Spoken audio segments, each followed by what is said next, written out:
Австралиец затеял ремонт, вскрыл замурованный камин и нашел внутри чайный ящик с библиотечной книгой, которую не сдавали около 150 лет.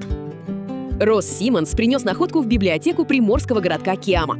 Том Antiquities of Athens 1858 года, номер 506 из самой первой коллекции, с которой библиотека открылась в 1872 году. За годы в дымоходе книга подмокла, но уцелела.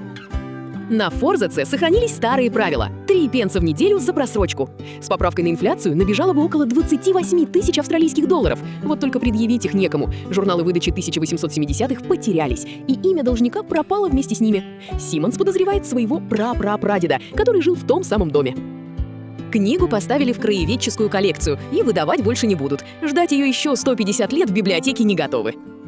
Не теряй нас! Подпишись и поставь лайк. Впереди самое интересное.